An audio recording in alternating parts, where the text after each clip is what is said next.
Au nom du Père et du Fils et du Saint-Esprit, ainsi soit-il.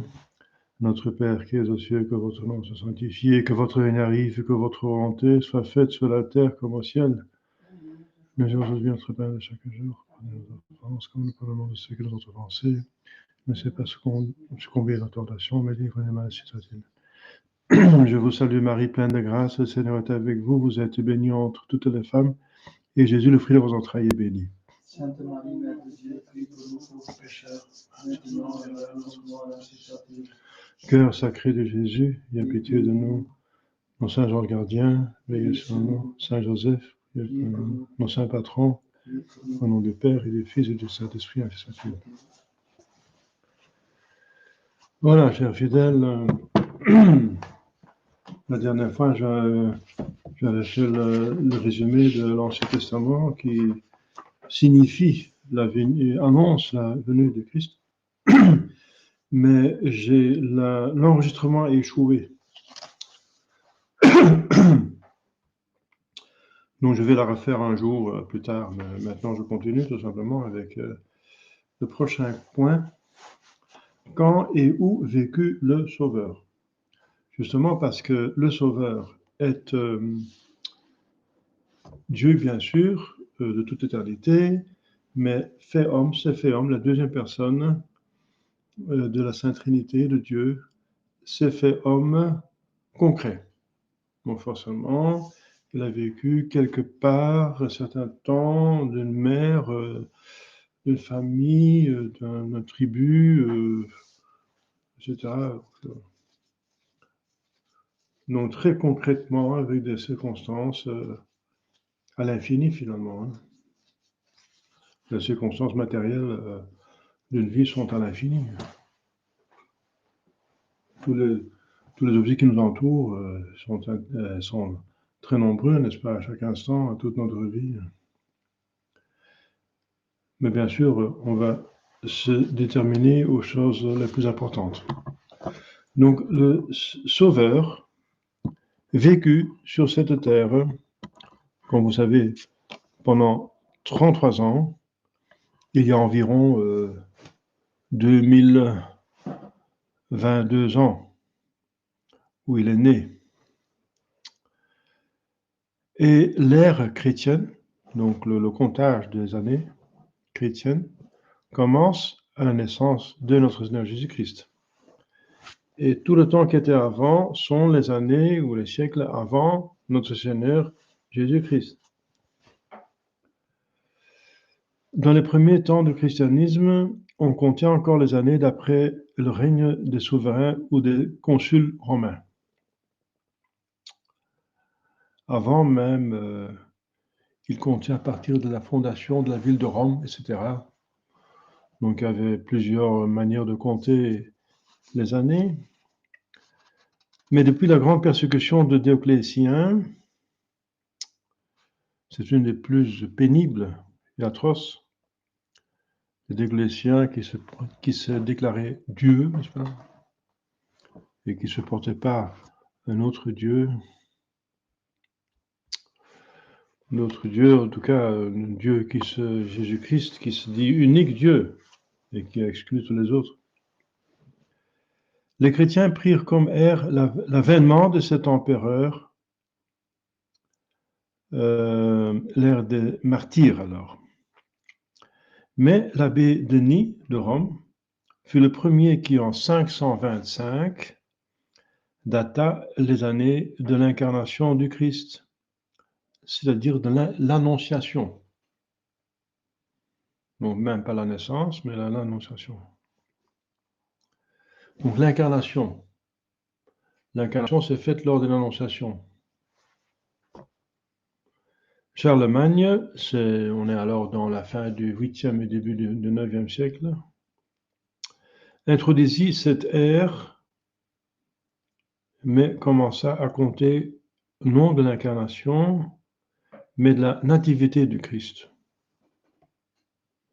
puisque c'est plus commun. Le comptage de Denis est plus logique, plus correct, l'incarnation, mais la nativité, pour nous aussi, on compte les âges à partir de la naissance, pas de la conception. puisqu'on ne connaît pas la conception, le jour près ou l'heure près, c'est à peu près 9 mois, mais on n'est jamais certain, n'est-ce pas?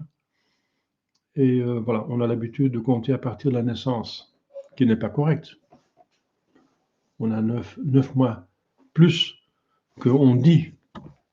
Et j'ai 20 ans, j'ai 40 ans, j'ai 50 ans, j'ai 60 ans. Non, vous avez 9 mois de plus. Mais tout le monde le sait, qu'on a 9 mois de plus, donc c'est pas grave. Donc la nativité de Christ, comme on le fait pour tout homme, on commence à compter l'âge de l'homme à partir de sa naissance. Et cette ère n'est pas tout à fait exacte, car Denis a placé la nativité 4 ans trop tard. Le Christ est donc né 4 ans avant l'an 1 de notre ère. Donc à 4 ans de plus. C'est maintenant l'année 22. Donc, c'est pas la millénaire, strictement parlant, de la 22e année de notre Seigneur Jésus-Christ, mais de sa 26e année.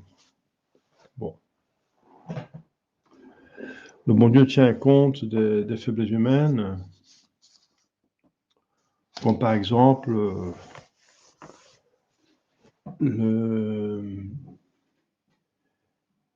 les stigmates de plusieurs saints sont donnés dans la paume de la main et pas dans la plante, dans la racine de la main, comme c'est évident que c'est ici. On voit aussi dans le Saint-Suaire, parce que Dieu tient compte du fait qu'on ne connaissait pas ça jusqu'à la trouvaille de le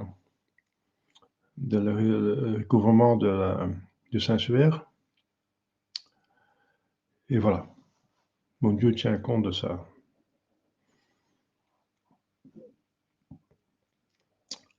Le temps qui précède le Christ s'appelle dans l'histoire sainte et dans l'histoire de la Bible l'Ancien Testament ou l'Ancienne Alliance. Pas tout à fait, parce que cette alliance commence seulement... oui, il y a certaines alliances qui commencent avec Adam et Ève, où Dieu fait une promesse. Une alliance qui va devenir beaucoup plus précise avec Noé et surtout avec Abraham. Là, c'est vraiment une alliance. Mais avant la chute, il n'y avait pas d'alliance. Il n'y avait pas de l'alliance, une organisation de la rédemption, parce qu'il n'y en avait pas encore de chute. Il y avait une alliance dans ce sens qu'il y avait un agrément, un accord entre les deux hommes qui étaient là, Adam et Ève et Dieu, c'est que s'ils gardaient les commandements de Dieu, surtout celui de la défense de se nourrir, de se servir du fruit défendu, de la connaissance du bien et du mal, qu'ils obtiendraient le ciel. C'est une certaine, voilà, un accord, une certaine alliance. Mais c'est encore une autre. C'est la première dont on ne parle pas parce qu'elle était très courte et finalement ça n'a pas marché. Mais strictement parlant, il y avait cet accord entre Dieu et l'homme, promesse de Dieu. Si vous faites ça, vous avez ça. Donc il y avait l'homme qui devait faire ça et alors Dieu allait faire ça. Une alliance, un accord. Donc l'homme a échoué, donc après il y avait une autre alliance, la promesse du Christ, l'Ancien Testament, qu'il fallait garder les commandements de Dieu et qu'il fallait croire à la venue du Christ, au Messie. Donc il y avait deux choses. Et pour les Juifs encore, et pour les Israélites, le peuple élu, encore une liturgie spéciale qui commençait avec Moïse. Et aussi une théocratie avec des lois civiles et pénales spécifiques, qui aussi ont été révélées. Mais ça, c'est seulement pour le peuple élu, pas pour les autres peuples. Et à partir du Christ, n'est-ce pas, le Nouveau Testament commence, ou la Nouvelle Alliance. Nous sommes de la Nouvelle Alliance. dans le Nouveau Testament en tant qu'ère. Il y a l'Ancien et le Nouveau Testament en tant que partie de la Bible, l'Écriture sainte. Donc des livres de l'Ancien Testament, les livres du Nouveau Testament. Mais il y a, ici, on parle de l'Ancien et du Nouveau Testament comme ère, comme période. Et Saint Paul en parle dans Hébreux 9. Voilà. Donc l'Ancien Testament et le Nouveau Testament. Donc Jésus a fait un Nouveau Testament, une nouvelle alliance. Ceci est mon sang de la nouvelle alliance. Novi Testamenti, dans le Nouveau Testament. Il a dit ça à la première messe. Donc il commence le Nouveau Testament, un nouvel contrat entre Dieu et les hommes. Un accord. Maintenant, l'accord est, si vous appartenez à l'Église catholique, convenablement, vous allez au ciel. Sinon, pas. Il y a l'Église catholique maintenant qu'il faut suivre. En dehors de l'Église, pas de salut. Mais la vraie Église catholique, hein, parce que le diable, il va justement essayer de brouiller les cartes, de toute façon. Donc, si vous êtes catholique, si vous gardez tout ce qui a été révélé par Dieu en dogme, les 12 articles de la foi, les 10 commandements de Dieu et aussi les 2 commandements de l'Église qui s'ajoutent, la loi sur le jeûne et l'abstinence, qui est différent de l'Ancien Testament. Et aussi une nouvelle liturgie. Voilà. Il fallait garder maintenant une nouvelle liturgie. Il fallait le baptême et enfin les 7 sacrements qui n'existaient pas avant, n'est-ce pas? Donc il faut, parce que Jésus dit, notre Seigneur Jésus-Christ dit très clair, celui qui ne sera pas baptisé n'ira pas au ciel. Et si vous ne mangez pas de ce pain, de mon corps, vous n'allez pas au ciel. Donc c'est obligatoire. Mais c'est une nouvelle alliance, ça n'existait pas avant. Avant l'incitation de la messe, c'était impossible de communier, on en parlait, c'était pas une obligation, parce que Dieu n'en parlait pas, parce que ça n'existait pas. C'était préfiguré, oui, par la manne dans le désert, par exemple, et surtout par la manne, et aussi par exemple le sacrifice de Saint Melchisédek, qui offrait du pain et du vin en la présence d'Abraham, après sa victoire contre les rois qui ont pris captif son neveu, Lot, et sa famille. Il est allé les délivrer, et pour remercier Dieu,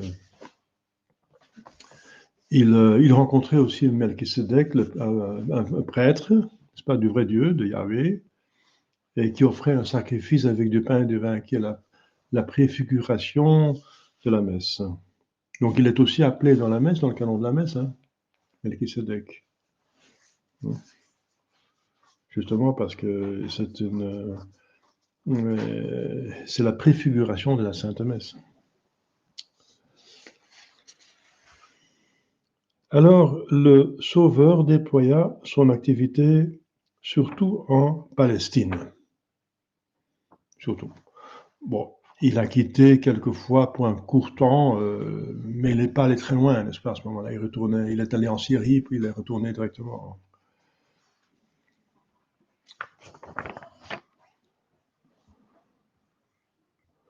Donc la Terre Sainte s'appelait d'abord Canaan. C'est au temps de Moïse. Plus tard,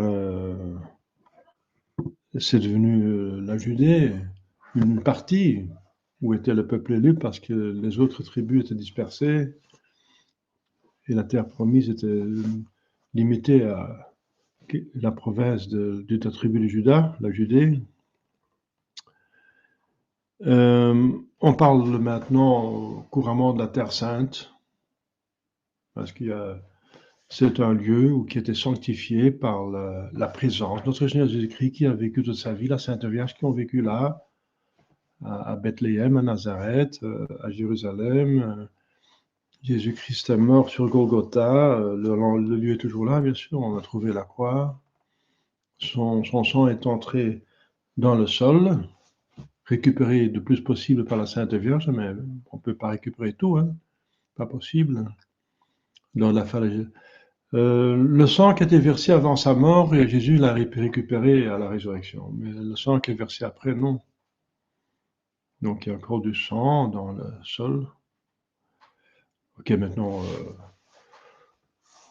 avec tout le respect, corrompu, parce que le sang n'est pas éternel, c'est des effets chimiques, mais il a quand même, le sol est sanctifié par son sang, c'est évident, c'est un lieu très saint, c'est la terre sainte, la terre est sanctifiée par sa présence. L'eau du Jourdain était sanctifiée par son attouchement. Il est descendu dans le Jourdain, il était baptisé par Saint Jean. Donc l'eau du Jourdain, même si l'eau passe, n'est-ce pas? Mais c'est quand même un fleuve qui, même si l'eau passe, c'est toujours une nouvelle eau, mais quand même le fleuve en tant que tel a été sanctifié parce qu'il a touché à notre Seigneur Jésus-Christ. Ce sont des reliques. Parce qu'on a des reliques, n'est-ce pas? Les reliques, ce sont les restes des corps des saints. Alors, notre Jésus-Christ, on n'a pas des restes de son corps, sauf justement son sang qu'il a versé après sa mort. Pour le reste, on n'a pas, par exemple, je ne me rappelle pas qu'on a des reliques de ses cheveux ou de ses ongles ou quelque chose comme ça, on n'a pas. Son corps est ressuscité, donc on n'a pas ça. Mais on a donc, ce sont les reliques de première classe sont les reliques des corps. Par exemple, de Pierre de Vérone d'aujourd'hui, on a les ossements, les saints d'aujourd'hui. Et ces ossements des saints sont des reliques de première classe. Mais reliques de deuxième classe, c'est les objets qu'il a utilisés. Par exemple, le livre de Saint Curé d'Ars, son bréviaire, sa soutane, la bure de Sainte Thérèse de Lisieux, etc. Donc, c'est deuxième classe. Troisième classe, c'est quelque chose qui a touché à une relique. Donc, parfois, on a une relique de la croix, mais c'est troisième classe. Ça veut dire un brin de bois qui a touché à la vraie croix. Mais qui elle-même n'est pas de la vraie croix, mais qui a touché au bois de la vraie croix, qui se trouve un petit peu partout, mais surtout à Jérusalem. Et parce qu'on dit ah, mais l'Église dit n'importe quoi, parce que si on rassemble tous les reliques de la Sainte Croix, on peut faire plusieurs croix. C'est vrai. Mais c'est parce que c'est vrai, c'est pas vrai. On peut faire plusieurs croix avec le bois, qui sont les reliques de la Sainte Croix, mais c'est pas vrai que c'est un tromperie. Parce qu'il y a, comme je viens de dire, des reliques de première classe, deuxième classe et troisième classe. Donc il y a des morceaux de bois, des reliques de Sainte Croix qui ont touché tout simplement le bois de la Sainte Croix. Et voilà, de cette façon-là, donc il y a des reliques et que la Terre Sainte est pleine de ces reliques. Jésus a marché sur cette terre. Donc toute la Terre Sainte est d'une certaine façon, surtout les lieux où Jésus-Christ a été, c'est d'une certaine relique parce qu'il a touché là, il était là, il a été là. On peut dire que c'est de la Terre Sainte. Martin Lefebvre disait, ce qui est encore plus saint que la Terre Sainte, c'est le Colossée de Rome, etc. Voilà, le lieu où les martyrs sont tombés en des centaines et centaines. Rome est aussi une terre sainte dans ce sens que le sol de la ville est sanctifié par le sang de tant de martyrs pendant 300 ans. Bien sûr aussi ailleurs. Dans l'amphithéâtre de Lyon, il y a la ville de Lyon, il y a Sainte Blandine qui a été dévorée par des lions ou un lion. Donc c'est une esclave, mais qui avait la dignité de baptiser. Si on est baptisé, même esclave, on devient fils de Dieu, hein, fils de Dieu. On a une plus haute dignité qu'une reine ou un roi. Eh bien, Sainte Blandine était donc là, il a versé son sang là, donc. Mais surtout à Rome, il y a beaucoup de sang des martyrs. Hein. Mais la Terre Sainte, bien sûr, au sens strict, c'est là où notre Seigneur Jésus-Christ a vécu, la Sainte Vierge, tous ces saints de l'Ancien Testament aussi, Saint David, Saint Isaïe, Saint Samuel, Saint Jean-Baptiste, les enfants de Bethléem qui sont morts, qui sont été tués, Saint Joseph, hein. Les saints apôtres, les premiers apôtres ont vécu là. Donc c'est quand même une terre sainte, voilà. C'est-à-dire terre sanctifiée par le séjour du Sauveur. Donc c'est au moins relique de troisième place, donc, ou même de deuxième. Jésus a tous les lieux où il a vraiment touché, ces lieux, c'est relique de deuxième place. Cet emplacement lui-même. Et il y a des miracles toujours qui ont lieu, n'est-ce pas? Là où Jésus-Christ est né, là il y a des miracles. Il paraît qu'il y a un feu qui se présente toutes les années à la résurrection de notre Seigneur Jésus-Christ, au moment de la résurrection, de la Pâque. Même si ça appartient maintenant aux orthodoxes, aux schismatiques orientaux, mais c'est un Dieu qui est historiquement saint. Il y a un feu qui se présente et les fidèles allument leur torche avec le feu. On n'en parle pas trop dans les médias parce que c'est pas politiquement correct. Mais, comme il y a beaucoup de miracles qui se font chaque année et dont on ne parle pas, presque ou presque pas, ou pas du tout. Ça dépend du journaliste. Alors, donc la Palestine n'était qu'un petit pays, à peine 500 ou 600 kilomètres de carrés, la moitié grand comme la Suisse,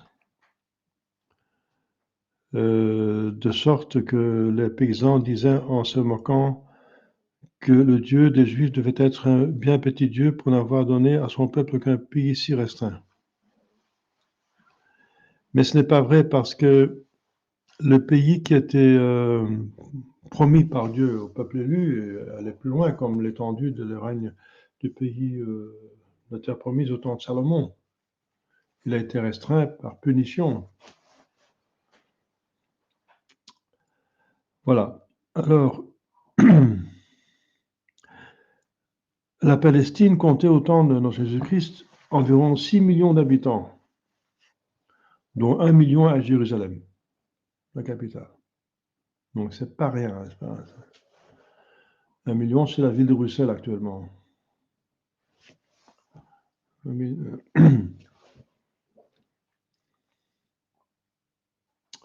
Alors, elle est située, comme vous savez, le long de la Méditerranée, donc à l'est, tout à fait à l'est. Elle longe la côte, sauf une petite partie de Gaza au sud qui appartient encore aux Palestiniens, aux islamistes, sur les deux bords du Jourdain. Maintenant pas, mais enfin, à l'époque de Jésus-Christ, c'était tout le long de la Méditerranée, du Liban jusqu'à l'Égypte. Et en face du Jourdain aussi. Donc la partie la plus grande située entre la mer et le Jourdain s'appelle le pays du Jourdain occidental. La plus petite au-delà du fleuve se nomme le pays du Jourdain oriental. Donc à l'est, il y a le désert syro-arabique. Le sud, l'Arabie. L'ouest, la Méditerranée. Le nord, le Liban. Voilà. Donc il y avait le Jourdain,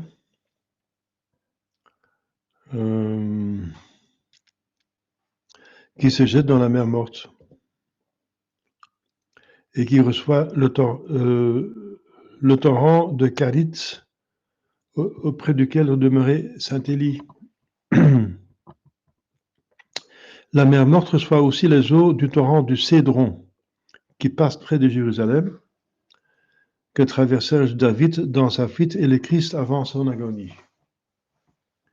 Et le Cédron était plein de sang, toujours à l'époque, par les sacrifices sanglants qui étaient faits dans le temple. Et le sang, on le versait, on ne pouvait pas le garder. Le sang coulait donc dans le Cédron. Et le sang de Cédron, à partir de Jérusalem, était toujours à peu près rouge du sang des sacrifices. Et Jésus-Christ a passé le Cédron quand il commençait sa passion. Le sacrifice, le sang qui signifiait son sang, qui allait couler dans le jardin des Oliviers par sa transpiration. Donc il passait le Cédron pour aller au jardin des Oliviers. La Palestine était divisée en 4 parties. Le temps de Jésus, la Judée au sud, là où il y a Jérusalem et Bethléem, la province des Juifs, des Judées. La Samarie au centre, qui était habitée par des hérétiques,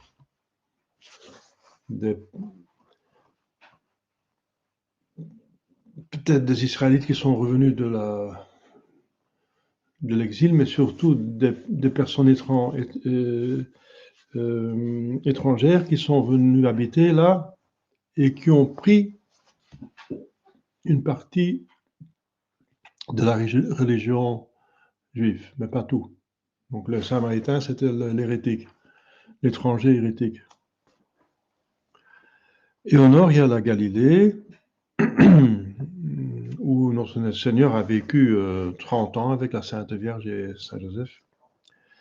Et à l'est du Jourdain, il y avait la Pérée, avec l'Ithurée et la Traconitide. Voilà. C'était la Palestine à l'époque du Sauveur. Et la ville la plus importante, comme vous savez, était Jérusalem, où se trouvait le temple.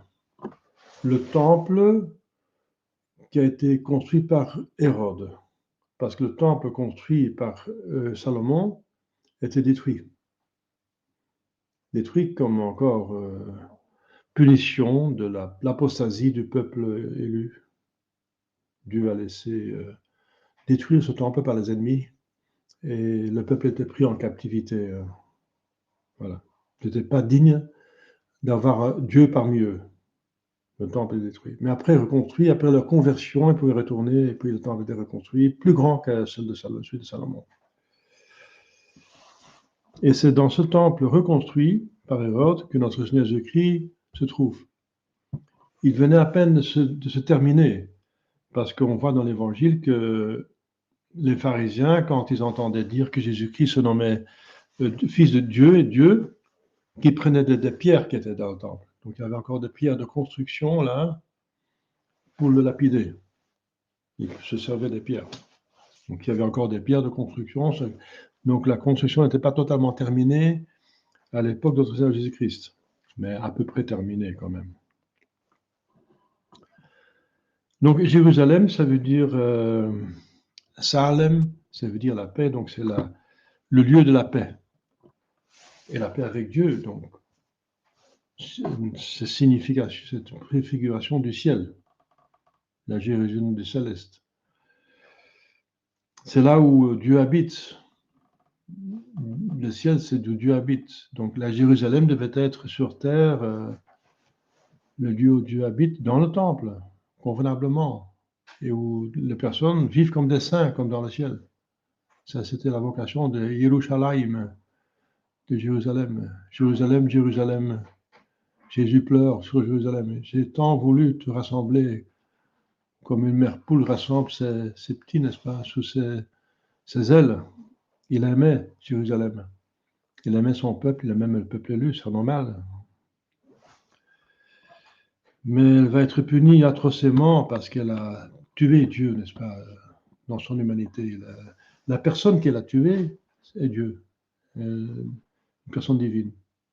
Elle a tué un homme, bien sûr, parce que la nature divine est intouchable, mais la nature humaine est vulnérable. Donc, ils ont tué cet homme, qui est Dieu, qui est une personne, la personne de cet homme est Dieu, personne divine. Il n'a pas de personnalité humaine. Elle était située sur 4 hauteurs, donc on l'appelait la ville aux 4 collines. La plus élevée est le mont Sion. Donc Sion n'est pas le synonyme de Jérusalem. C'est une partie de Jérusalem la plus haute. Donc la plus célèbre, c'était un haut lieu où il y a la forteresse de David, quasiment imprenable. Donc Sion, sur laquelle s'élevait donc majestueusement la citadelle de David et où se trouvait le Cénacle. Le Cénacle où notre Seigneur a célébré la première messe.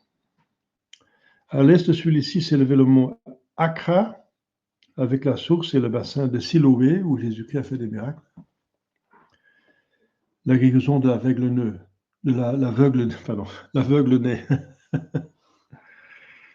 C'était là, au bassin de Siloé.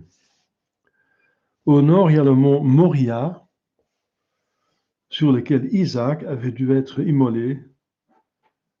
Donc, le lieu où Abraham a, en obéissant Dieu, voulu immoler Isaac, qui signifie la messe, le sacrifice, n'est-ce pas, demandé par Dieu, mais il était arrêté à la dernière minute par un ange. C'est pour éprouver Abraham. Eh bien, c'est là où il fallait construire le temple, et là où les temples ont été construits, celle de Salomon et de celui d'Hérode, parce qu'il fallait construire le temple sur un lieu précis, et pas ailleurs, pour signifier l'unité de Dieu et l'unité de la religion. Un sacrifice, un lieu, etc.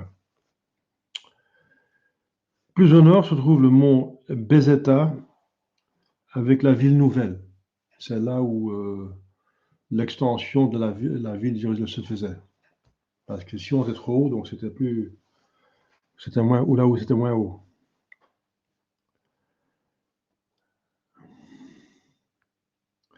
Donc, à l'ouest de Moria et en dehors de l'enceinte de la ville, s'élevait le Golgotha, parce qu'on ne pouvait pas tuer quelqu'un dans la ville sainte. Donc, il fallait sortir de la ville.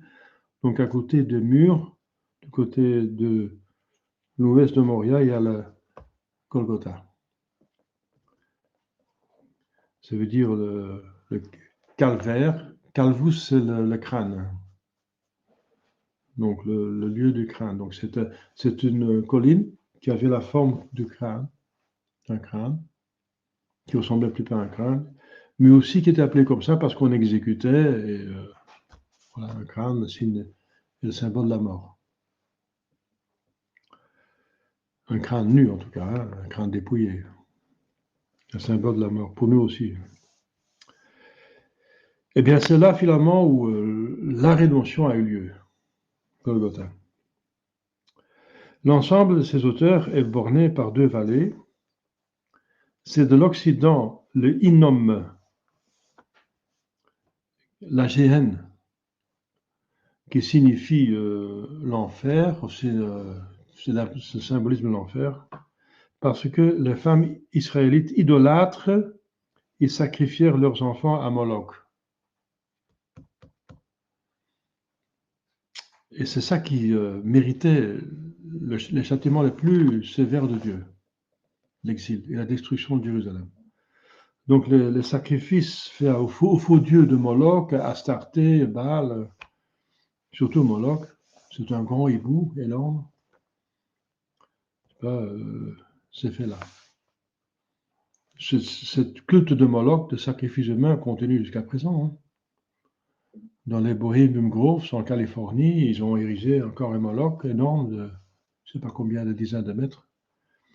Et ils ont mis la poupée d'un homme dans ses bras, on l'a brûlé, qui signifie un sacrifice humain, qui est signifié à ce moment-là, mais qui est fait dans les lieux occultes, littéralement, on fait des sacrifices malheureusement aux mains des satanistes. Eh bien, il y a 2000 satanistes qui se rassemblent là au Bohemian Groves,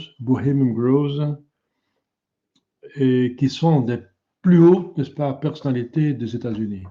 Des gouverneurs, des avocats, même des présidents, ex-présidents des États-Unis, des sénateurs, des juges.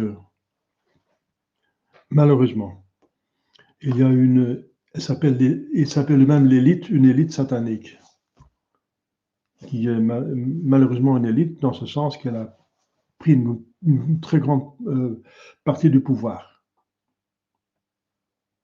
Mais ça, c'est l'autre affaire. Mais je veux dire, ce sacrifice de Moloch qui est fait encore actuellement remonte à temps anciens, n'est-ce pas, et qui ont irrité Dieu, n'est-ce pas, au maximum.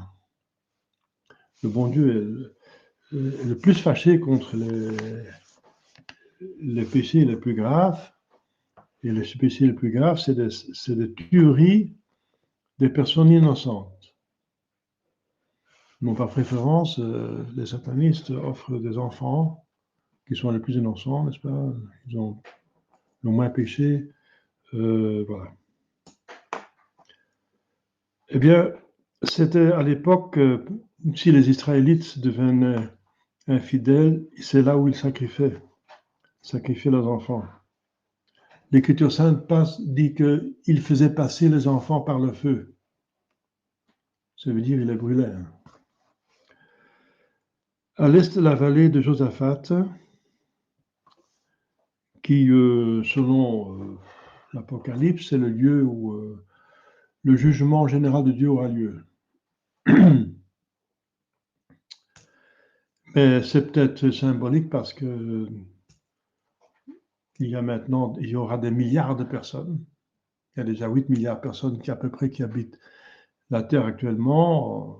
Si on compte encore les morts qui vont ressusciter et ceux qui vont encore venir, il n'y aura pas assez de place. Sinon, c'est le centre et ce sera autour. C'est possible en ce moment de ce côté-là. Parce que Jésus-Christ va effectivement revenir dans son corps visible.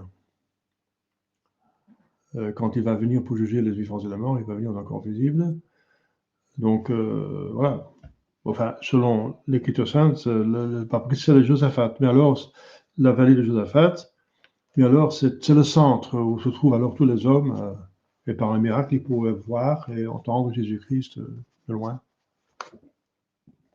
Les rassembler déjà tous, les ressusciter, c'est un miracle. Hein.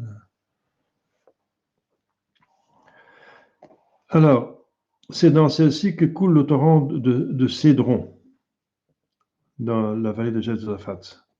Le Cédron qui signifie maintenant donc le sang de Jésus-Christ qui coule, qui sanctifie.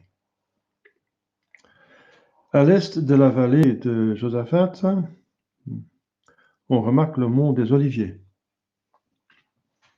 Voilà. Comme je viens de dire, Jésus-Christ est entré dans la vallée de Josaphat le soir du jeudi saint, passé le Cédron et monté au mont d'Olivier où il voyait le temple de loin et il avait l'habitude d'être avec ses apôtres. Il avait l'habitude d'être là le soir pour encore parler un petit peu, prier en voyant le temple. Et c'est pour ça que Judas, qui savait qu'il allait là, amener les pharisiens par là et les Sadducéens et leurs troupes. Parce qu'il savait que Jésus-Christ allait là le soir souvent.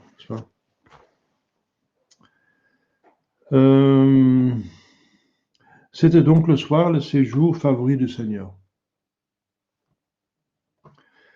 Jérusalem existait déjà du temps de Melchisédek, qui en était roi. Il était prêtre et roi de Salem, de Jérusalem. Donc, c'est 2000 ans avant Jésus-Christ.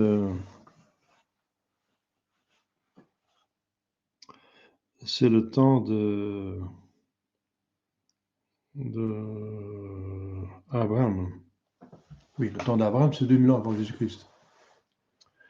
sous David, c'est 1000 ans avant Jésus-Christ, et devint la capitale des rois juifs, donc David.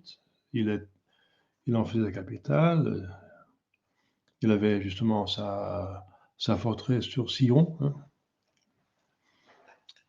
et fut en 888 complètement détruite par le roi de Babylone, Nabuchodonosor.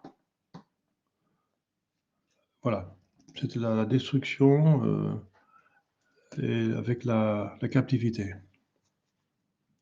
le roi de Babylone. Pour être rebâtie 50 ans après, en 536, et redétruite par le général romain Tite, 70 après notre Jésus-Christ.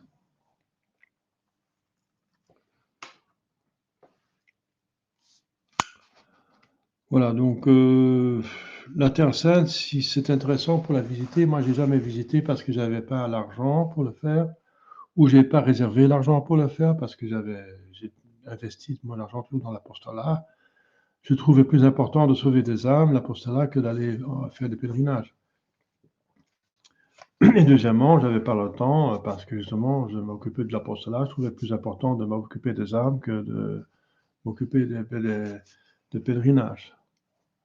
Mais c'est vrai que si on a l'occasion de le faire, c'est très bien. Mais il faut se faire accompagner d'un guide et on peut passer des mois là, hein, comme à Rome. On peut passer des années à Rome sans encore avoir vu tout. C'est énorme. La Terre Sainte, c'est la même chose. Il y a tellement de coins et de recoins. Ah oui. C'est un lieu qui existe 4000 ans. Oui.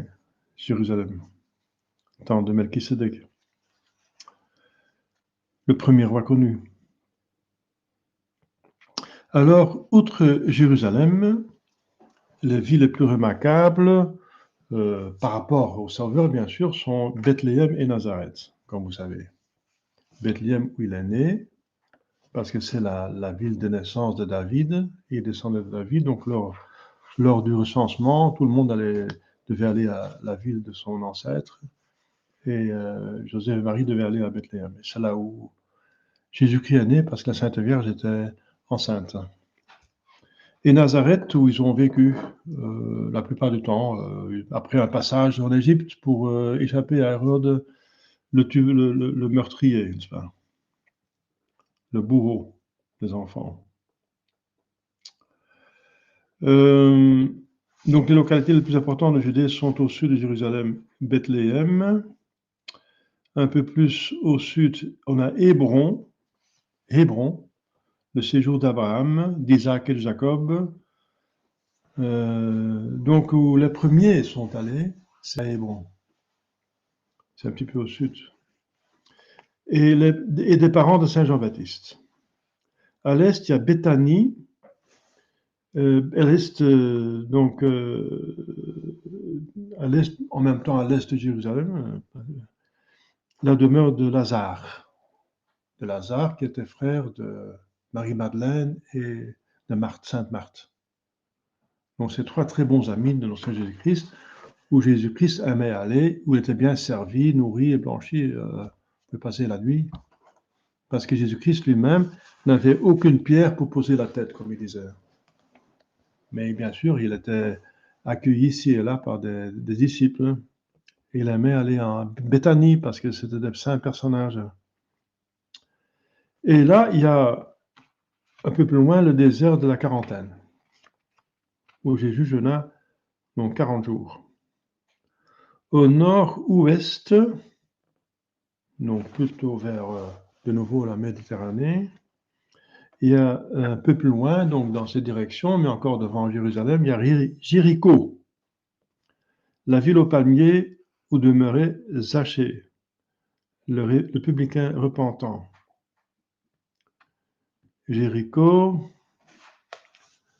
c'est la première ville qui a été prise par Josué quand il entrait dans la Terre Sainte. Et les murs de Jéricho ont été détruits par une procession faite par les prêtres et tout le peuple. en sonnant les trompettes. En sonnant les trompettes, ils ont 7 fois fait le tour, les murs de Jéricho sont écroulés, par promesse de Dieu, j'avais. Donc ils ont fait aucune bagarre, aucune bataille. Jéricho est tombé dans leurs mains juste en faisant des processions. C'est la preuve que Dieu battait pour eux. Se battait pour eux. Il y a des explications que les trompettes ont fait trembler les murs et puis et par la retentissance et ça, mais c'est des explications, je pense, trop naturelles, n'est-ce pas? Essayer de faire tomber des murs de quelques mètres d'épaisseur en sonnant des trompettes, hein, donc je pense que vous pouvez souffler longtemps. Hein. Voilà. Donc, il faut lire l'Écriture sainte. C'est très intéressant, n'est-ce pas? Très beau ce que Dieu a fait avec son peuple pour le préparer à la rédemption. Et au nord, il y a Emmaüs, célèbre par une apparition du Sauveur ressuscité aux deux disciples d'Emmaüs. Hein. On a vu après la Pâque.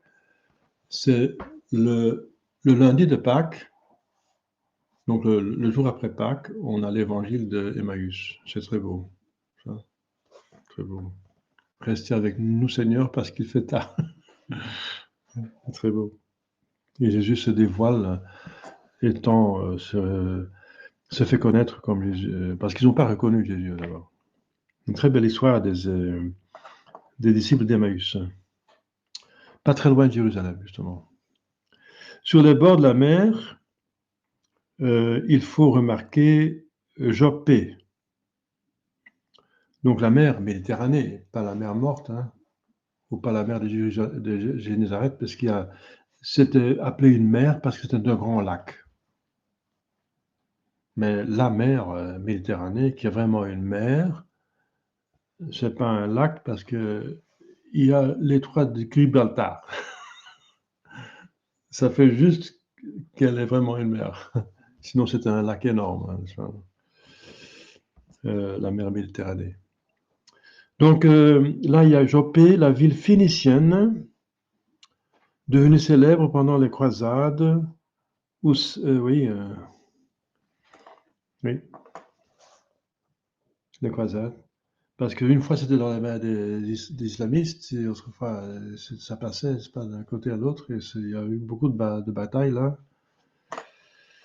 Il me semble que même Alexandre s'est battu là aussi, hein, dans cet endroit-là. Alexandre a voulu prendre des villes qui étaient tout près de la... Mais c'était avant. Alors, c'était avant notre Seigneur Jésus-Christ. Bien avant. Quelques centaines d'années avant. Donc il y avait la ville phénicienne où Saint Pierre ressuscita Tabitha. Voilà. Et où il fut appelé chez le centurion païen Corneille, à Joppé, tout près de la mer. Plus au sud se trouve l'ancien pays des Philistins, et c'était très tenace. Le peuple élu a eu du mal à conquérir toute la Terre Sainte. Donc il y avait quelques petites parties qui n'étaient pas conquises, par exemple le pays des Philistins, là, tout près de la mer, au sud-ouest, avec les villes de Gaza et d'Ascalon. C'est tout à fait bizarre que les Juifs, maintenant, qui sont dans la Terre Sainte, n'ont toujours pas conquis Gaza. C'est encore dans la main de toujours des ennemis, comme dans l'Ancien Testament. Et comme, voilà. C'est tout à fait curieux, n'est-ce pas?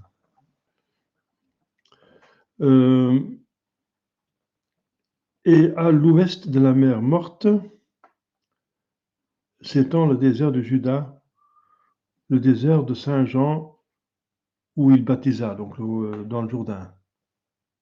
Donc Saint-Jean était dans le désert, justement là, à l'ouest de la mer Morte. En Samarie, il faut remarquer la capitale qui s'appelle aussi Samarie. située à peu près au milieu du pays, la province.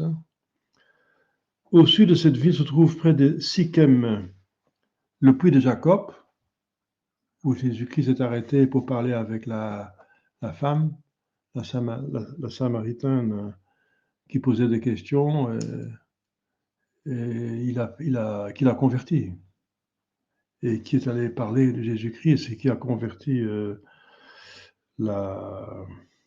le village tout près, n'est-ce pas? C'est une très belle histoire, l'histoire d'entre Jésus et cette Samaritaine qui est une femme de bonne volonté, qui croit finalement, qu'il arrive à convertir assez vite. À l'est de ce lieu, on trouva le mont Garizim, où les Samaritains avaient un temple idolâtre. Comme je vous ai dit autrefois, quand le règne de Salomon, qui était très vaste, n'a pas été divisé en deux par punition de son idolâtrie, son fils Roboam gardait la Judée, et tout le reste tombait dans la main d'un général, Jéroboam. Mais Jéroboam, pour éviter que ces sujets allaient sacrifier dans le pays hostile, voisin de Roboam, à Jérusalem, comme il faut, il y avait un seul lieu de culte, il organisait même des cultes sur des hauts lieux. Et ça tournait très vite à l'idolâtrie. Ouais.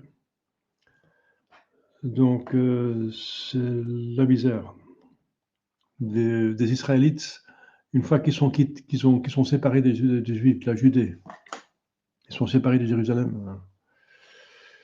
Et c'est donc le mont Garizim, c'était un haut lieu, un des plus hauts, où ils allaient, où ils ont construit un temple qui est devenu idolâtre.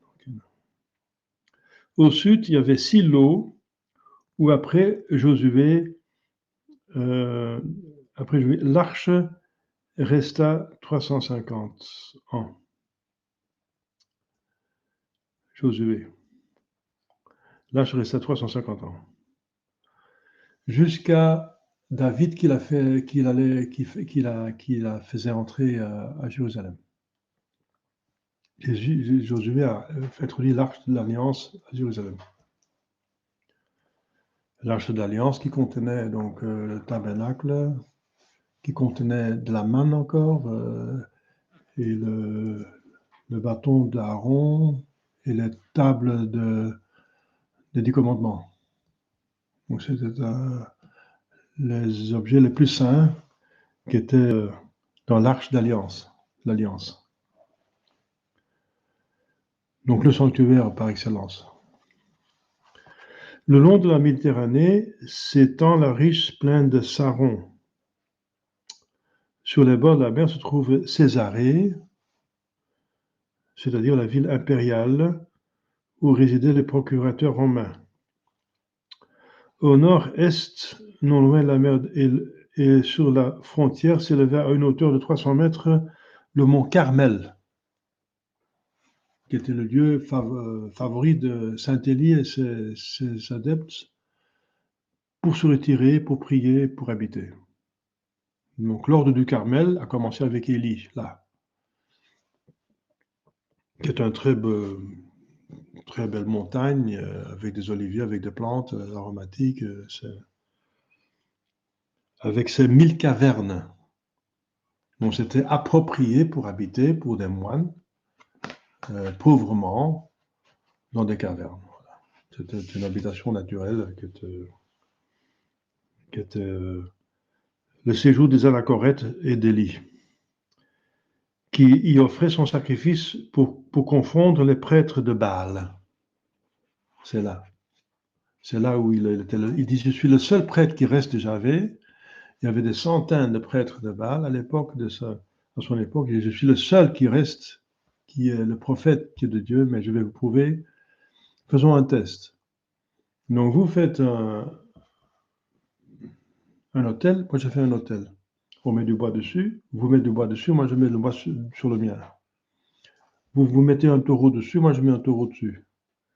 Alors, vous appelez votre Dieu Baal pour allumer le feu, et moi j'appelle le mien. Et celui qui allume le feu sera le vrai Dieu. Il est d'accord, tout le peuple est d'accord. Et tu peux commencer. Alors il commençait de crier du matin jusqu'à midi, après-midi, il n'y avait rien. Et il dit, crie plus fort, votre Dieu vous entend pas.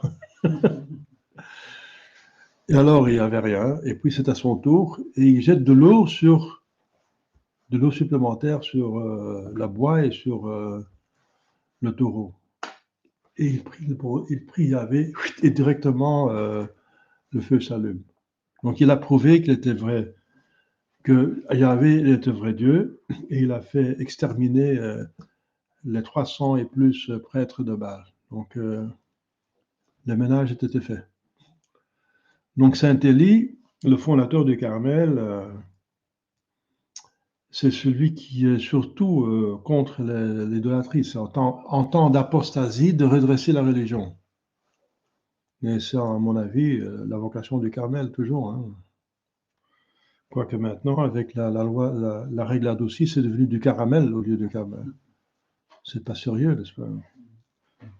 Donc, la spiritualité du Carmel est magnifique. C'est la spiritualité de Saint Élie. Et Jésus-Christ dit justement, Saint Jean le précurseur va revenir dans l'esprit d'Élie, en temps de religion, où la religion commence à s'évanouir. Saint Jean vient pour redresser les esprits et préparer la venue de Jésus-Christ. Il est venu et il parle contre les autorités, il n'a pas peur. Il parle contre les autorités qui dévient. Il a parlé contre les autorités, ça lui a coûté la tête, littéralement. Donc l'esprit d'Élie, c'est aussi de parler contre les autorités qui dévient au nom de Dieu. On n'a pas peur. C'est spécial. C'est le seul ordre religieux qui remonte à l'Ancien Testament, l'ordre du Carmel. Tous les autres ordres religieux catholiques ont été fondés dans le Nouveau Testament. Mais le Carmel était fondé dans l'Ancien Testament par Saint Élie. Et Saint Élie n'est pas mort. Il est dans le paradis terrestre, selon la plupart des pères églises. Il va revenir à la fin du temps pour confondre l'Antéchrist. Encore une autorité, l'Antéchrist, un empereur du monde entier, il va le confondre. Voilà. Ça, c'est la vocation du Carmel, enfin, l'ordre du Carmel, d'Élie, de confondre les autorités qui dévient et de prouver qu'ils prêchent le vrai Dieu. Il a fait ça dans son temps et il le fera encore à la fin des temps. L'esprit d'Élie. En Galilée, nous avons à remarquer, bien sûr, Nazareth, ça veut dire la ville de la fleur. La fleur, c'est la Sainte Vierge, bien sûr. Le lys, qui va engendrer le Sauveur. Domicile de la Sainte Vierge au moment de l'Annonciation et séjour de Jésus-Christ jusqu'à l'âge de 30 ans. Au sud, le mont Tabor, lieu de la transfiguration, à proximité Naïm, où Jésus ressuscita le fils de la veuve, à l'est Cana, donc pas très loin de Nazareth, parce que justement à Cana, Jésus était invité à Cana pour les noces avec la Sainte Vierge, ça veut dire que c'était quelqu'un de leur famille, donc qui allait se marier, donc qui habitait pas très loin de Nazareth. Donc la famille. Cana. Où Jésus faisait son premier miracle. Sur les bords du lac de Génézareth se trouvait Capharnaüm, la ville de Jésus-Christ. Ça veut dire c'est la ville la plus grande de sa région. Donc bien sûr, Nazareth, c'est sa ville au sens strict où il a vécu le plus longtemps, mais on dit aussi que Capharnaüm est sa ville parce que c'était de sa région la plus grande ville. Où il aimait s'arrêter et où il opéra de nombreux miracles, par exemple à la guérison du serviteur du centurion païen et la résurrection de la fille de Jaïr, le supérieur de la synagogue. C'est là aussi qu'il fit la promesse de l'Eucharistie et qu'il appela à lui l'apôtre Matthieu. Donc Matthieu était donc un Galiléen, comme Pierre aussi. Il y avait, la plupart des apôtres étaient galiléens. Pierre et son frère, bien sûr André aussi, des Galiléens. Au sud, il y avait Bethsaïde, d'où étaient originaires les deux autres apôtres. Non, pardon. À part d'André, aussi Philippe. Puis Magdala, c'est là où Marie-Madeleine habita à l'époque. C'est Madeleine de Magdala, Marie-Madeleine. Magdala, ça veut dire Marie de Magdala. Sur les bords du même lac se trouvait donc le lac de Génézareth, se trouvait aussi Tibériade. Au nord de la Galilée était situé Césarée de Philippe. Donc il y a Césarée plus au sud et il y a Césarée de Philippe qui est plus haut, où Pierre reçut le pouvoir des clés. Ce que tu lis sur terre sera lié dans le ciel, ce que tu lis sur terre. Et voilà. Et paie mes agneaux et paie mes brebis. Et ce que tu lis sur terre sera lié dans le ciel. Donc il y a plusieurs pouvoirs des clés que Jésus a donnés. D'abord aux évêques et aux prêtres, le pouvoir de remettre les péchés ou de les retenir. Ensuite, le pouvoir de juridiction au pape, ce que tu lis sur terre sera lié dans le ciel, ce que tu lis sur la terre sera lié dans le ciel. C'est le pouvoir des clés de Saint-Pierre. C'est pour ça que dans les armes du pape, il y a 2 clés. Le pouvoir de lier sur terre et de délier sur terre, comme dans le ciel. C'est là où il a reçu ces clés-là, n'est-ce pas? Les villes maritimes de Tyr et de Sidon, où Jésus se rendait souvent, se trouvent en Phénicie. Vous voyez, alors il est sorti de la Palestine. Donc il est sorti, il va pas très loin. Aux confins de la Galilée, s'élève, couverte de neige éternelle, la chaîne du Liban. On l'appelle là aussi le Mont Blanc du Liban, avec ses magnifiques cèdres, les cèdres du Liban. Et il y a là à l'est le grand Hermon, le mont Hermon, de 1900 mètres. Et il y a des pères de l'Église qui disent que plutôt c'est là où Jésus a effectué sa transfiguration. La plupart disent c'est Tabor, mais il y en a qui disent c'est sur le mont Hermon. C'est un des deux en tout cas. Plus à l'est se trouve Damas, Damascus, Damas, où se convertit saint Paul.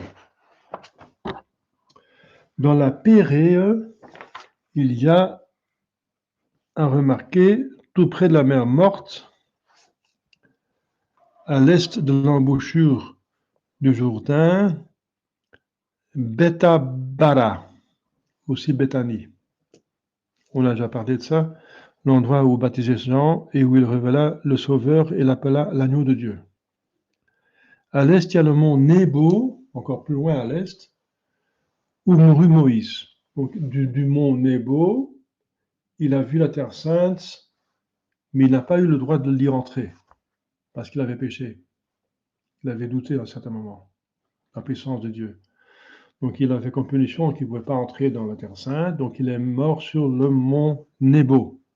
Et son tombeau est quelque part, mais on ne l'a toujours pas trouvé. Mais selon les prophéties, on va trouver avant la fin des temps. Selon l'Écriture sainte, il me semble qu'on va trouver avant la fin des temps, donc c'est encore une prophétie qui n'est pas accomplie, donc c'est pas demain la fin des temps parce qu'on n'a pas encore trouvé le tombeau de Moïse.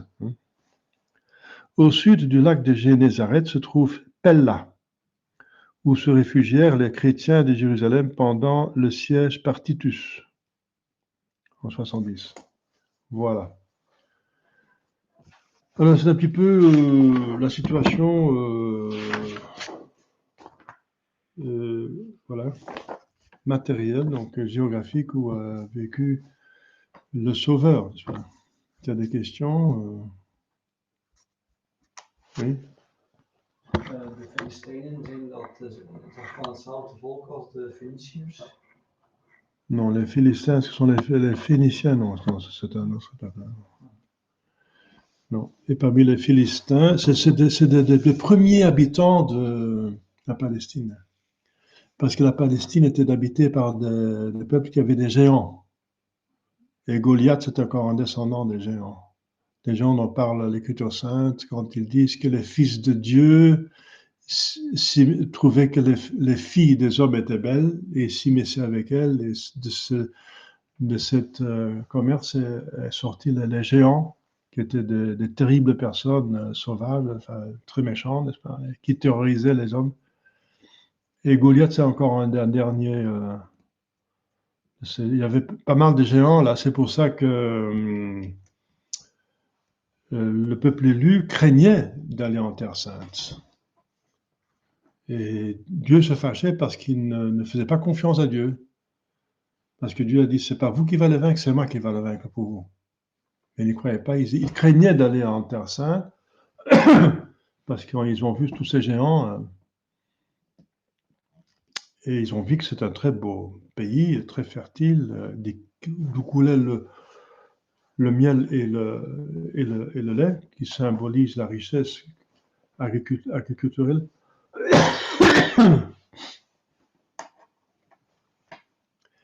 Mais ils ont déplu à Dieu par leurs doutes.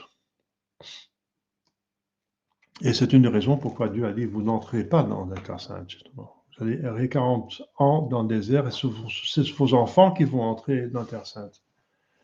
Un des seuls qui est entré dans la Terre Sainte, qui est de l'ancienne génération, c'est Josué, parce qu'il n'a pas douté, justement. Il a dit, vous avez vu comme Dieu nous a sauvés de Pharaon, qui a fait des miracles, il est bien capable de chasser ses peuples aussi pour nous. Donc il avait la vraie foi, n'est-ce pas? Oui. Donc c'est un des peuples qui était là et qui vivait dans l'abomination des sacrifices humains et de l'idolâtrie. Et pour ces deux crimes, Dieu avait décidé qu'il devait être exterminé. Comme il a décrété qu'il fallait exterminer toute la terre, le temps de Noé, ou Sodome et Gomorrhe, le temps de Lot. Donc Dieu avait vu, quand Dieu décide d'exterminer un peuple ou une région, c'est qu'il ne peut plus organiser un plus grand bien, que les gens sont tellement pourris, corrompus, qu'ils ne peuvent plus organiser un plus grand bien. Alors Dieu arrête tout. Eh bien, c'était l'état de la Terre Sainte, des peuples de la Terre Sainte, à l'époque où le peuple élu est entré dans la Terre Sainte. Et c'est pour ça que le peuple élu était donc le bourreau, l'exécuteur de l'exécution décidée par Dieu. Et c'est pour ça qu'il devait tuer tout homme. Il devait tuer tout le monde. Il devait tous exterminer les femmes, les hommes, tout le monde. Et même les enfants. Et oui, mais les enfants, vous direz, seront innocents. Oui, mais Dieu veut toujours le meilleur. Donc si un peuple est tellement corrompu, il est tellement corrompu que les enfants ne peuvent plus aller au ciel. Pas possible. C'est plus possible de cultiver la vertu dans un tel peuple pourri. Et alors, c'est mieux pour ces enfants qu'ils meurent, pour qu'ils aillent avec moins de péché ou pas de péché du tout dans le ciel, s'ils n'ont pas de péché vraiment personnel, pas encore, qu'ils restent vivre ils ont besoin d'un père et une mère, donc parmi ce peuple, et qui tombent dans le péché mortel et tombent dans l'enfer. Donc Dieu a décidé que tous ces peuples devaient être exterminés pour leur corruption profonde, surtout des sacrifices humains et l'idolâtrie. C'est deux choses, surtout ça. Ou sur d'autres corruptions morales, mais surtout ça. Et le peuple élu était donc le bourreau qui devait exécuter au nom de Dieu et tu devrais prendre possession du pays. Voilà. Ça explique pourquoi le peuple élu devait faire la guerre et tuer ces personnes. Voilà. C'est une exécution de criminels. Oui. Donc Dieu dans l'Ancien Testament n'est pas un autre Dieu du Nouveau Testament. Hein. On dit Dieu dans le Testament était cruel et maintenant il a miséricorde. Non, non. Dieu n'était pas cruel. Il était bon. Quand il tue, exécute des criminels qui ne peuvent plus se convertir parce qu'ils sont tellement corrompus qu'ils prévoient qu'ils ne vont plus jamais se convertir, c'est une bonté de les tuer. Pourquoi? Parce que quand ils meurent maintenant, ils vont tomber dans un enfer moins profond que s'ils continuent à vivre et continuent à pécher mortellement, parce que pour tout péché mortel, ils vont encore être punis. Donc si quelqu'un va certainement en enfer, Dieu prévoit que quelqu'un va en enfer, c'est une bonté de le faire mourir le plus tôt possible, pour que l'enfer ne soit moins pénible, parce qu'il y a des degrés dans l'enfer. Donc encore là, Dieu est miséricordieux de les exterminer expressément, de les empêcher de se faire encore plus de mal à soi-même. Voilà. Mais c'est la suite de l'existence de la volonté libre. Hein. Dieu a créé l'homme libre, donc il peut en abuser, et Dieu n'arrête pas la volonté libre. C'est ça, c'est pour ça qu'elle est libre. Par définition, elle est libre, donc on est libre. Et si on abuse, c'est comme ça. Mais Dieu peut intervenir pour limiter le mal quand même. Enfin, il laisse passer le mal s'il voit qu'un plus grand bien peut se faire, et avec l'espérance que les bons qui vont supporter et mériter, par leur exemple, peuvent encore convertir les méchants. Et c'est dans ces conditions-là que Dieu laisse passer le mal, sans l'approuver jamais, puisque c'est contre sa volonté, le péché, par définition. Vous voyez? Donc il y a un grand malentendu sur la conception de Dieu dans le Testament et le Nouveau Testament. Dans le Nouveau Testament, Dieu a encore plus de possibilités, parce qu'à chaque messe qui est célébrée, qui n'existait pas dans l'Ancien Testament, il y a une satisfaction complète de tous les péchés qui ont été faits. Parce qu'à chaque messe, c'est le sacrifice d'un homme Dieu, qui a des mérites infinis. Ça s'ajoute encore. C'est pour ça que Dieu a plus de possibilités pour sa miséricorde dans le Nouveau Testament, par l'économie du salut, qui n'était pas possible dans l'Ancien Testament. Il n'y avait pas de sacrifice infini, n'est-ce pas? Mais on pouvait se sanctifier dans l'Ancien Testament. C'est toujours possible de se sauver. Oui, question? Waarom wordt onze vervrouwelijke litanie genoemd, Ark van het Verbond,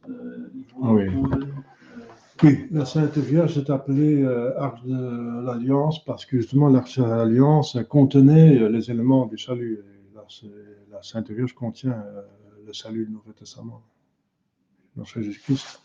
Parce que tout était une figure de notre Jésus-Christ. Hein. Les tables des 10 commandements, c'est là où était écrit le texte, la vérité. Jésus-Christ est la vérité. C'est beaucoup plus. C'est beaucoup plus. Elle est l'Arche de l'Alliance, ça veut dire elle qui contient le salut, les éléments de salut. Tout simplement. Et tour d'ivoire, elle est appelée tour d'ivoire parce que le tour d'ivoire, c'est de dire c'est une forteresse imprenable pour le mal. Imprenable pour le mal. Donc la Sainte Vierge n'était pas soumise à aucun mal. Pas au péché originel, aucun péché véniel, rien. Le diable n'a pas aucune emprise sur elle. Dans ce sens, la tour d'ivoire. La tour imprenable. Oui. Is dat dan de toren van David? Oui, oui, ça fait référence justement à cette citadelle de David aussi, oui, bien sûr. Onze Heer Jezus Christus wordt ook de leeuw van Juda genoemd. Oui, notre Seigneur est aussi appelé le lion de Juda, parce que chaque créature chante la gloire de Dieu, révèle une perfection de Dieu, et le lion, n'est-ce pas, a aussi des choses qui révèlent la perfection de Dieu, comme la force et le courage et la royauté, la domination des autres animaux, le roi Dieu de la jungle, et voilà. Jésus-Christ est roi, il a une force extraordinaire, il est tout-puissant, et c'est lui qui va sauver son peuple, n'est-ce pas? Avec une force non stoppable, donc pas la force, il est plus fort que ses ennemis, voilà. Le lion de Juda. Il est parce qu'il est de Juda, parce qu'il est sang de Juda, et la tribu de Juda, c'est le lion parce qu'il est fort. Il va vaincre tous les ennemis, parce que le diable est fort, hein? C'est un ange le plus fort, donc il est fort. Mais Jésus est infiniment plus fort puisqu'il est Dieu, le lion de Juda. Même en tant qu'homme, parce que cet homme est comme une personne divine, personnalité divine. Vous voyez? Donc dans tous dans tous les titres qu'on donne à notre Seigneur Jésus-Christ et à la Sainte Vierge, dans la litanie de Lorette à la Sainte Vierge, on peut voir des éléments qui montrent son privilège, et ses capacités, et ses grâces, hein, ses mérites, hein, bien sûr. Pour la Sainte Vierge et pour notre Seigneur Jésus-Christ, bien sûr. Ça va? C'est bon? Bon, oui, j'ai parlé plus qu'une heure. Bon, j'espère que ça vous a intéressé un petit peu. Donc, lisez l'Écriture sainte pour en savoir plus. Prenez une carte, mais bien sûr avec approbation avant le concile, sinon on va encore dire n'importe quoi. Des cartes qui expliquent, qui montrent si vous lisez l'Ancien Testament avec des bonnes cartes à côté de vous, vous allez suivre tous les voyages d'Abraham, de Jacob qui va en Égypte, et puis le peuple qui revient par le désert et tous les lieux qui ont visité Jésus-Christ, qui ont visité Jésus-Christ, et les apôtres, les voyages de Saint Paul, très intéressant, n'est-ce pas? Il a fait plusieurs voyages. Donc, c'est bien de lire l'Écriture sainte avec une bonne carte à côté. C'est très intéressant, ça devient alors vivant. Alors. Et si encore vous achetez un livre qu'on trouve partout, qui montre des photos de la Terre Sainte, où vous voyez les documentaires, ça devient encore plus intéressant. Et si vous avez l'occasion et l'argent, il faut visiter la Terre Sainte, mais avec un bon guide qui explique, sinon vous n'allez rien voir. Vous allez être là, mais vous allez passer au-dessus des choses qui sont très intéressantes. Il faut quelqu'un qui explique, qui connaît la Terre Sainte, qui est un bon guide. Oui. Mag men als katholiek eigenlijk een plaats bezoeken die bezit is van de Ketterse Oosterlingen? Est-ce qu'on peut visiter comme catholique des lieux saints qui sont dans la possession des hérétiques et des hérétiques? Oui, bien sûr. Puisque objectivement, c'est toujours une relique. Comme à Lourdes. Lourdes est dans la main des modernistes, mais c'est un lieu où la Sainte Vierge a apparu. Hein. On ne peut pas changer ce fait qu'elle a été là. Et que si vous allez avec foi, vous allez toujours là et vous pouvez toujours l'invoquer, hein, malgré le propriétaire. C'est un fait que vous ne pouvez pas changer. De toute éternité, ce sera un fait que la Sainte Vierge est apparue là à Lourdes, n'est-ce pas, au XIXe siècle. On ne peut pas changer ça. Comme une relique. C'est là où Jésus-Christ est mort, sur Golgotha. On ne peut jamais changer ça, même si ça tombe dans la main des islamistes, des schismatiques. On ne peut pas changer le fait. Le fait dans le passé, c'est le fait. On ne peut pas changer le passé. Hein? Donc ça reste toujours... c'est pénible si c'est dans la main des schismatiques, mais bon, c'est comme ça. Ça appartient à la souffrance du corps mystique de notre Jésus-Christ. Hein? La persécution continue. Il ne faut pas oublier que Jésus-Christ est mort, là, trahi, etc. Encore, son lieu est dans les mains des gens qui l'ont trahi par le schisme. Là. Donc ça continue l'histoire. Mais vous, si vous allez avec dévotion, vous aurez vos grâces. Il ne faut pas prier avec les schismatiques. Hein. Faites votre dévotion là, à vous. Hein. Personne ne peut changer le passé, que Jésus-Christ est né et mort là, dans ce lieu-là. Personne ne peut changer ce fait. Vous comprenez? Voilà. Donc ça reste un fait. Voilà. Voilà, donc bonne soirée. Je vous souhaite un bon pèlerinage à l'occasion. Moi, je voudrais aussi aller un jour. Je vais trouver le temps et l'argent. Voilà. Au nom du Père et du Fils et du Saint-Esprit, ainsi soit-il. Notre Père qui es aux cieux, que votre nom soit sanctifié, que votre règne arrive, et que votre volonté soit faite sur la terre comme au ciel. Donnez-nous aujourd'hui notre pain de chaque jour, pardonnez-nous nos offenses, ne sais pas ce qu'on est la tentation et des Je vous salue Marie, pleine de grâce, le Seigneur est avec vous. Vous êtes bénie en toutes les femmes, et Jésus, le fruit de votre entrailles, est béni. Sainte Marie, Mère de Dieu, priez pour nous pauvres pécheurs. Cœur sacré de Jésus, ayez pitié de nous. Saint Joseph, priez pour nous. Saint Gardien, priez sur nous. Saint Patron, priez pour nous. Saint Pierre de Vérone, au nom du Père et du Fils et du Saint-Esprit, soit-il. Voilà, en union de prière. Merci.